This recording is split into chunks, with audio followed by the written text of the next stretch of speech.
지난주 새벽에 말씀을 통하여서 빌라도가 이제 주님을 신문하는 가운데서 진리가 무엇이냐 38절 전반부에 그 질문으로 말씀을 마치는 것을 보았습니다. 결국 예수 그리스도가 진리시다.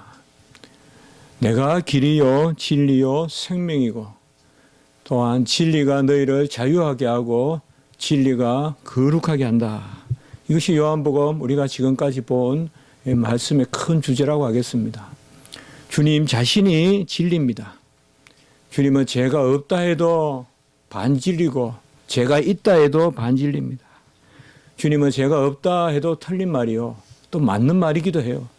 그리고 주님은 죄인이다 해도 틀린 말이고 또한 맞는 말이기도 합니다. 진리는 우리의 말에 있지 않습니다. 주님을 무엇이라 부르는 데 있지 않습니다. 주님 자신이 진리입니다. 주님 자신이 진리예요. 진리가 무엇이냐? 그리고 38절 후반부 오늘 말씀부터 보면 이제는 더 이상 그런 진리에 대한 대답이 아니라 예수님의 고난당하심, 신문당하심, 죽으심이 쭉 전개될 뿐입니다. 제가 전에도 말씀드렸지만 일전에 이 부분을 설교하면서 총신대학교에서 채플에서 설교하면서 진리는 바로 주님 자신이기 때문에 주님은 진리에 대한 어떤 그런 묘사를 하지 않습니다.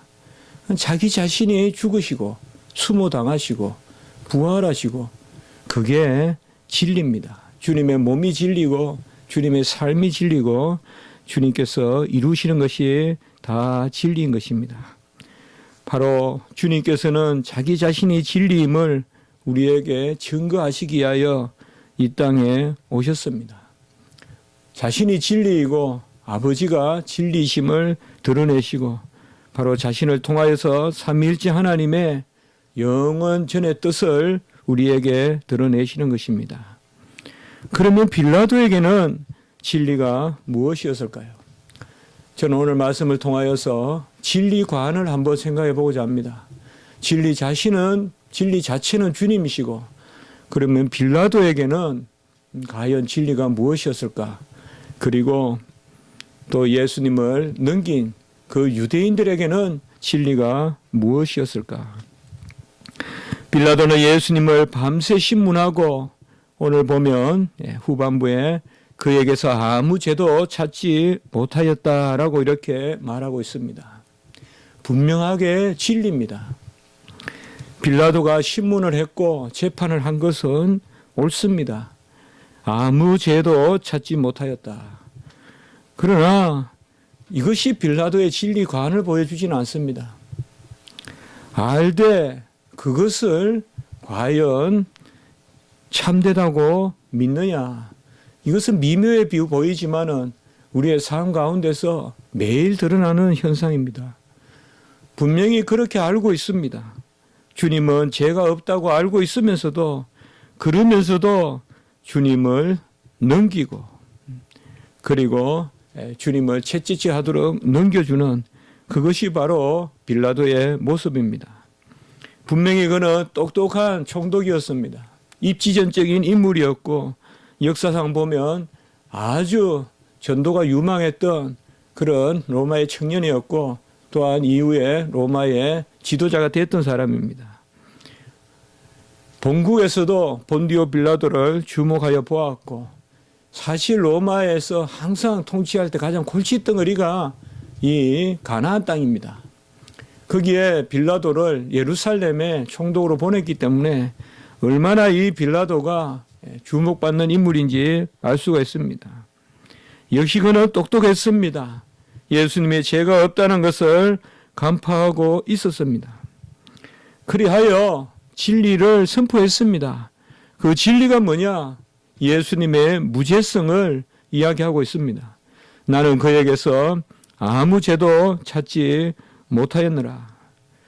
그러나 그가 이러한 진리를 갖고 있었음에도 불구하고 알고 있었음에도 불구하고 행하는 모습은 그 진리대로 행하지 않는다는 것입니다.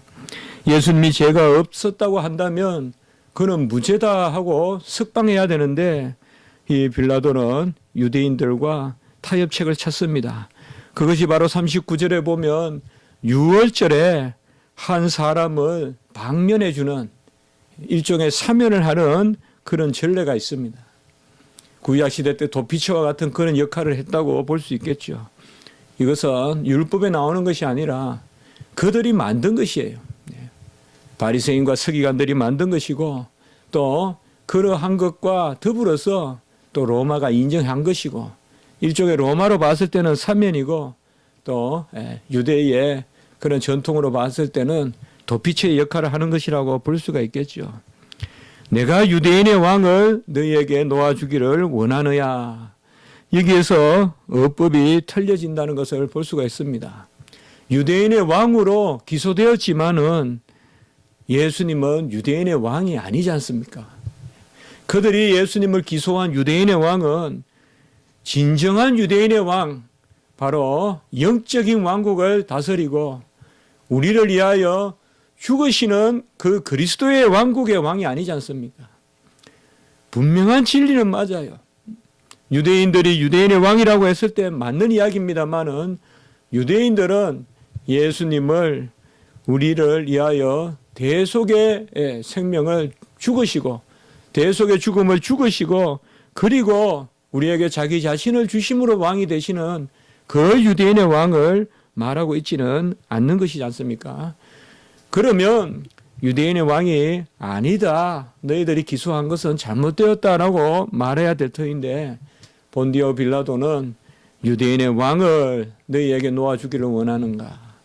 저도 이 부분의 말씀을 읽고 옛날에 주일학교 교사할 때 학생들하고 연극도 해보고 했었는데요.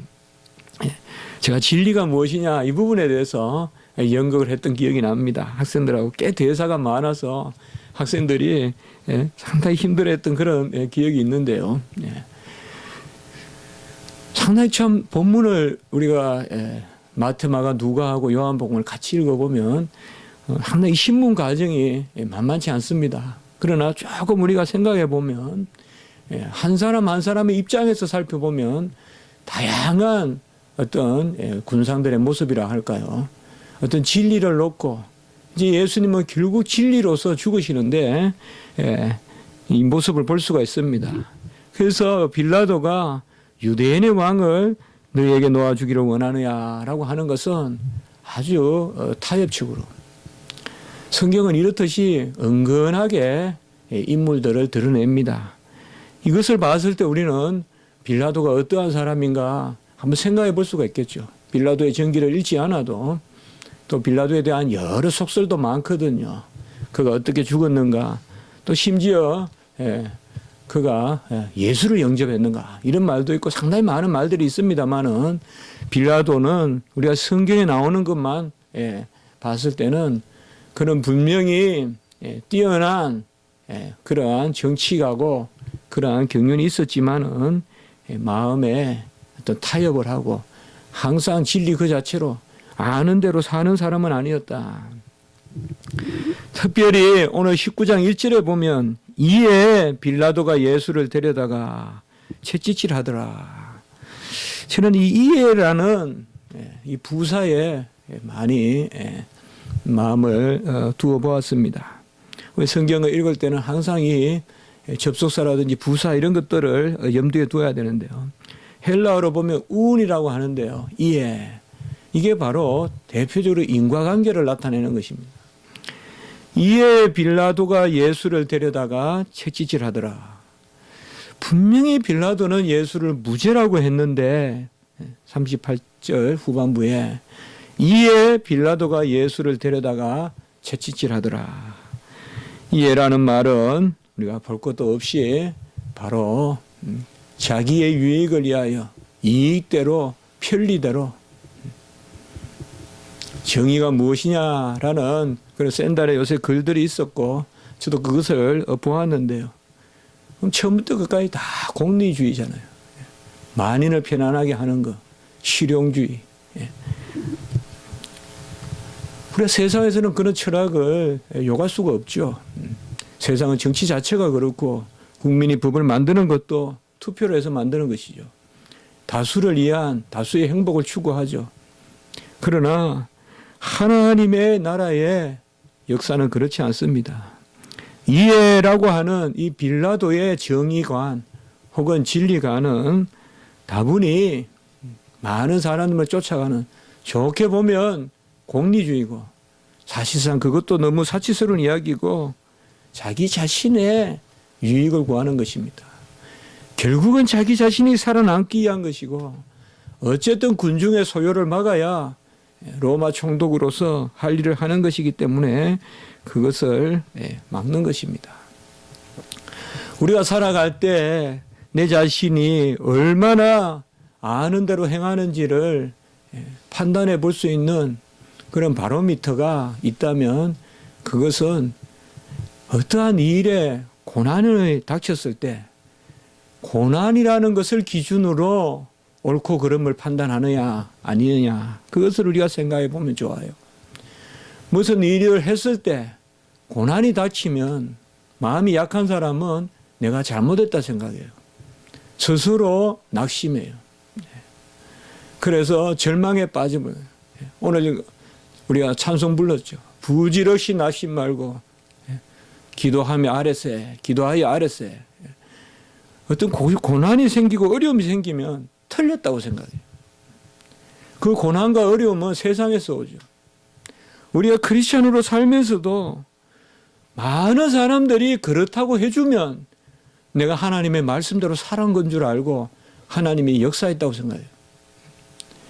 물론 대체로 우리가 사람들과 화평을 구하여야 되고 더불어 살아야 되기 때문에 많은 경우 이것은 답이 될 수 있습니다. 그러나 특별히 진리에 관해서는 우리가 더 민감해야 돼요. 떡을 떼고 나누고 이웃과 음식을 나누고 편의를 봐주고 이웃에게 좋은 인사를 드리고, 이런 것들이야 우리가 만인을 유익하게 하면 좋아요. 많은 사람들이 기뻐하게 하는 그러한 우리가 사람이 돼야 되지 않겠어요. 그러나 특별히 우리가 진리 문제, 오늘 진리가 무엇이냐 하는 이러한 진리 문제를 두고 보았을 때는 우리가 좀 더 깨어 있어야 돼요. 내 자신도, 저 자신도 그래요. 가장 많은 사람들이 인정하고 별일 없고 편안했을 때 잘 살았다는 생각을 해요. 그런데 뭔가 이게 옳다라고 어디 가서 발언이라도 하고 그것 때문에 고난을 당하면 내가 마치 실수나 한 듯이, 잘못 살은 듯이, 왜 그때 그랬을꼬, 왜 그때 나섰을꼬, 왜 그때 참지 못했을꼬, 온갖 성경을 생각하면서 온유하고 참으라고 했는데 이렇게 생각해요. 물론 온유하고 참는 것이 맞을 수도 있지만은 우리가 깊이 생각해 봐야 돼요. 오히려 믿는 사람들조차, 욥의 친구들조차 그렇게 말할 수 있어요. 왜 온유하고 참으라 했는데 그렇게 말을 못 참고 그런 발언을 해서 이런 고난을 당하느냐, 이렇게 할 수가 있어요. 이런 일은 비일비재한 거예요. 많이 생기는 거예요. 그럴 때 낙심하면 꺾여버려요. 더 이상 옳은 것을 옳다고 말할 수가 없어요. 완전히 휩쓸려 가는 거예요. 비진리로 가는 거예요. 우리가 사실상 자기 자신에게 엄격하라 이런 말들도 하고, 그리고 하나님 앞에 온전하라 말도 합니다. 어떻게 보면 가장 쉬운 상대는 외부 사람들입니다. 다른 사람들은 가식으로라도 즐겁게 할 수 있고 가식으로라도 만족시킬 수 있습니다. 다른 사람들보다 좀 더 어려운 것이 내 자신입니다. 다른 사람을 속이는 것보다 더 아픈 것이 내 자신을 속이는 것입니다. 다른 사람을 속이는 것은 쉽게 회복이 되지만은 내 자신을 속이는 것은 곧 내 성격이 되기도 하고 내 버릇이 되기도 하기 때문에 상당히 어렵습니다.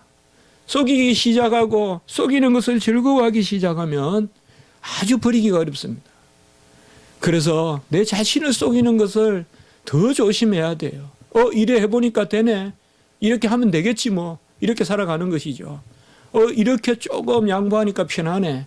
이렇게 살아가는 거죠. 가장 어려운 것은 바로 주님을 속이지 않는 것이죠. 제가 연극을 할 때 마태복음 27장 19절에 보면 총독의 아내가 나옵니다.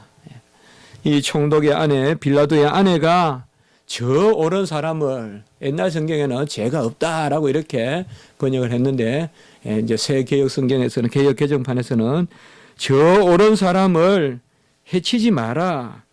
꿈속에 그로 말미암아 애를 많이 먹었다 이렇게 이야기합니다. 그래서 이런 것은 하나님이 주신 꿈일 텐데요. 빌라도의 아내가 꿈속에 저 사람으로 말미암아 애를 많이 먹었다.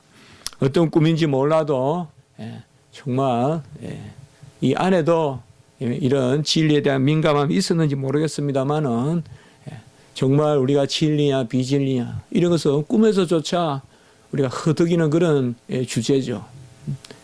내가 그런 것을 아니라고 부인하고 이런 것들, 베드로와 같은 그런 부인이 있으면 꿈에라도 우리가 한탄하죠.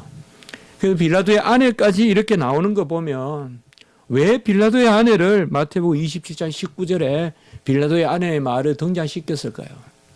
뭐 여러 해석이 가능하지만은 저는 이게 빌라도의 미묘한 어떤 그런 심정의 어떤 양심의 떨림이라 할까요? 아내의 음성조차 들린 거예요, 빌라도에게. 그래서 아내의 만류조차 있었어요. 그때 머뭇머뭇하면서 결론적으로 오늘 19장 1절에 이해라고 말하는 것입니다. 여기 이해는 뭡니까? 전혀 근거가 없는 것이죠. 진리 때문에 예수를 놓아주었다.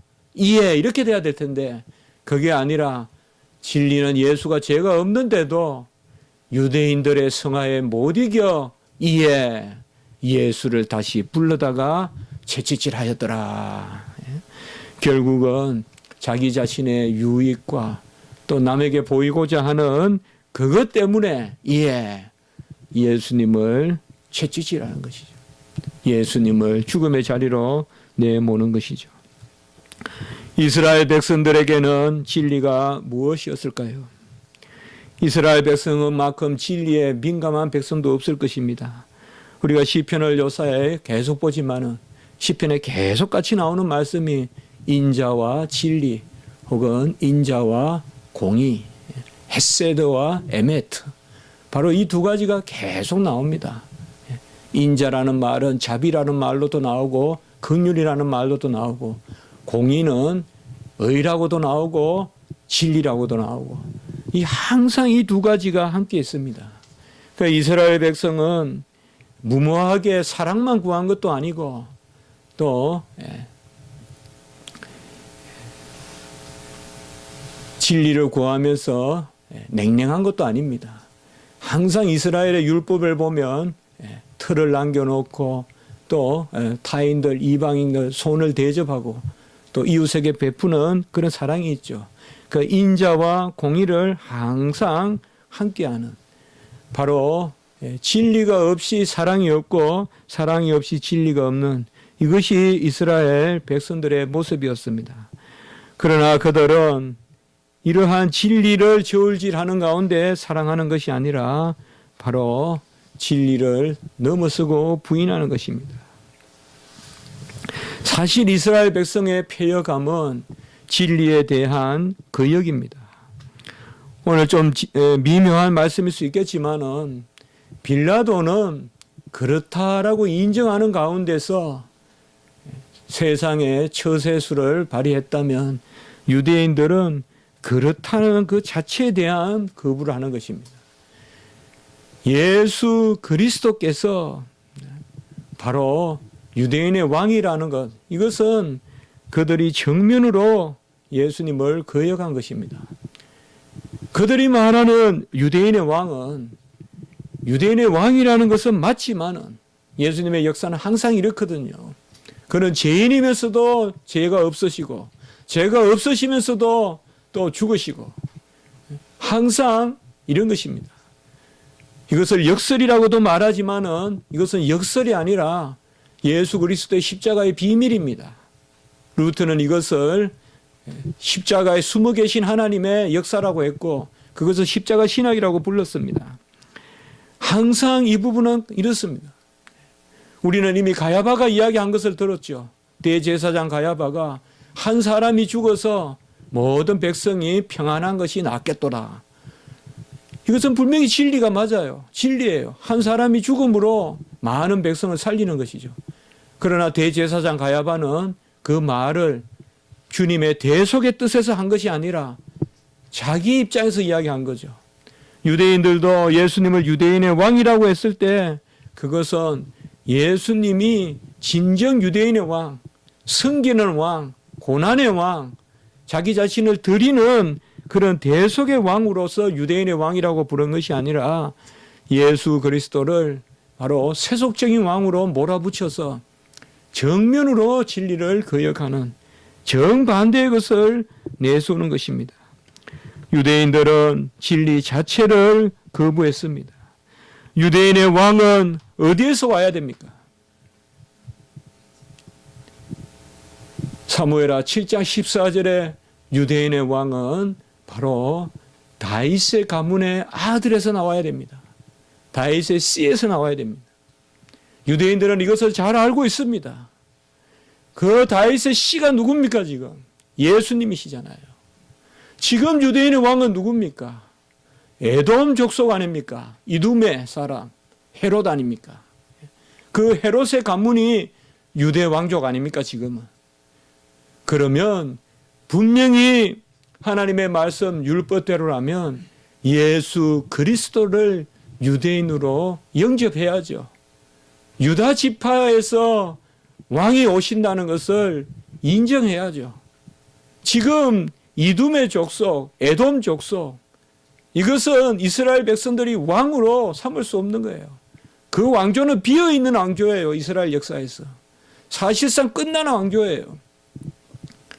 그런데 그들은 유대인에게서 나는 왕을 진정한 왕으로 여기지 않고 오히려 유대인에서 나선 그 유대인에서 오신 예수 그리스도 그가 왕을 사칭한다라고 이렇게 고소하고 고발하고 있는 것입니다. 그들은 진리에 대해서 정면으로 거역하는 것입니다. 같이 한번 해보겠습니다. 이 사람이 아니라 이것이 바로 저는 유대인들의 바로 진리관이라고 생각합니다. 이 사람이다라고 해야 됩니다. 이 사람이다라고 해야 됩니다. 우리가 다음 주에 보겠지만 19장 5절에 바로 보라 이 사람이라라 에케 호모 다음 주에 5절에 나오죠. 보라 이 사람이로다. 이 사람을 보라. 여기는 뭐예요? 이 사람이 아니로라. 참 이러한 미묘한 말씀이에요. 같이 예수님을 지금 못 받고 있으면서 이 사람이로다, 이 사람이 아니로라. 관점에 따라서는 한쪽만 옳은 것 같아도 둘 다 지금 예수님을 거역하고 있죠. 마땅히 예수님이 풀려나야 되고 강도 바라바가 죽어야 되죠. 그러나 그들은 예수가 아니라 바라바를 놓아주라 방면하라라고 오늘 그렇게 말하고 있습니다. 우리 주님께서는 제자의 부인 빌라도의 부인을 통하여서 우리가 베드로의 부인을 통하여서 우리 주님께서는 부인하는 제자도 받으신다는 것을 보여주시고 오늘은 예수님께서 바라바를 위해서도 죽으셨다는 것을 보여줍니다. 정확한 예수님이 죽으심으로 바라바를 살리시잖아요. 바라바를 살리셨다면 이 예수님이 누구를 못 살리겠습니까? 이렇듯이 아주 하나님의 섭리는 오묘한 것입니다. 이방인들에 의해서 유대인들에 의해서 유대인들과 이방인들이 함께 서기관과 바리새인이 대제사장과 이방인들에게 넘겨서 심판을 받고 죽으시리라고 3번이나 예언하신 대로 그대로 이루어지고 있잖아요. 왜 유대인들이 이방인들에게 넘겨서 유대인들과 이방인들이 함께 예수님을 죽였겠어요? 그것은 유대인들과 이방인들을 구원하기 위함이에요. 어떻게 보면 역설같이 들릴지 몰라도 예수님을 대적하는 사람들, 그 대적의 수에 차는 사람들이 다 구원의 수에 차는 것입니다. 여기에서 우리는 예수님을 못 박는 사람, 사도행전에 그 베드로가 우리가 죽인 예수 그리스도를 이라고 이렇게 고백했듯이 바로 예수 그리스도가 이 땅에 오셔서 구원하시는 그 사람들은 예수 그리스도를 대적하는 사람들입니다. 그리하여서 우리가 복음서의 이 부분을 읽을 때는 유대인들에게 손가락질할 것이 아니라 유대인들을 위해서 오신 예수님으로 읽어야 됩니다. 아마 복음서 기자는 그것을 우리에게 들려주시기 위하여 이것을 기록했지, 유대인들을 미워하라고, 이방인들을 미워하라고, 저런 사람들이 어디 있냐 하면서 째째하라고 그렇게 한 것은 아닐 것입니다. 히틀러가 유대인들을 죽일 때는 이 말씀을 이용했죠. 우리가 믿는 예수를 그들이 죽였다. 그러니 우리가 그들에게 죽음을 되돌려 주는 것은 마땅하다. 이것이 유대인들을 학살한 그러한 아우슈비츠의 대원칙이었어요. 우리가 믿는 예수를 그들이 죽였다. 그러나 복음서의 이 부분은 그런 증오를 만들어내는 말씀이 아니죠. 예수님이 바라바를 위해서도 죽었고, 서기관을 위해서도 죽었고, 바리새인을 위해서도 죽었고, 이런 논법으로, 히틀러의 논법으로 말하면 교황도 죽어야죠. 베드로를 자처하는 교황도. 왜요? 베드로도 3번 부인했잖아요. 예수를 3번이나 부인한 베드로, 그 후대를 자처하는 교황도 죽어야죠. 그러나 얼마나 나치가 교황과 결탁했습니까? 그렇게 따지면 다 무순이죠. 성경에 나오는 인물들, 가늠한 여인, 어떤 인물들이라도 손가락질 하지 마세요. 그것이 예수님이 구원하신 폭을 드러내는 것입니다. 오늘 말씀을 통하여서도 우리가 그것을 바라봐야 됩니다. 진리는 예수님에 대한 말씀이 아니라 예수님 자신입니다. 저는 그것을 표현할 수 없습니다. 가르칠 수도 없습니다. 예수님 자신이 진리이기 때문에 그것에 대한 묘사는 다 부족한 것입니다. 예수님을 바라보시면, 예수님을 영접하시면 진리의 역사가 우리 안에 있는 줄 믿습니다. 기도드리겠습니다. 걸어가고 자비로우신 하나님 아버지, 우리는 읽기도 하고 듣기도 하고 배우기도 해서 진리가 무엇인지 알기는 하는데, 베드로와 같은 자리, 또 빌라도와 같은 자리에 부인하고, 또 그런 줄 알면서도 넘기고, 또 간혹은 유대인과 같이 아예 고개를 흔들면서 아니라 아니라 하는 그런 아버지의 자리에 서지 않는지 살펴봅니다. 주여, 우리가 스스로 어찌할 줄 없고 배워서 할 수 있는 것이 아니라 주 예수 그리스도 진리이신 예수님을 영접함으로 그 진리가 내 안에 역사하는 그런 진리의 영을 받았으므로 우리가 고백하고 결단하고 또 행하는 줄 믿습니다. 원컨대 우리가 좀 모자라고 부족하고 좀 덜 알더라도 주의 말씀을 온전히 진리를 증거하고 고백하는 그런 자리에 나아갈 수 있도록 도와주시옵소서. 평생 메시아를 연구하고 메시아를 바란다고 종일 성전에 불을 밝히고 있었지만 정작 메시아를 영접한 사람은 그들이 아니었음을 기억하게 하시고, 우리가 심중에 진리의 말씀 붙들고 정말 빌라도와 같은 이런 자리에 서지 말게 하여 주시옵소서. 아는 것을 오히려 이용하는 자리에 서지 말게 하시고 아는 대로 행하고 고백하는 저희들이 되게 해 주시옵소서. 감사하옵고 예수 그리스도 이름으로 기도드리옵나이다. 아멘.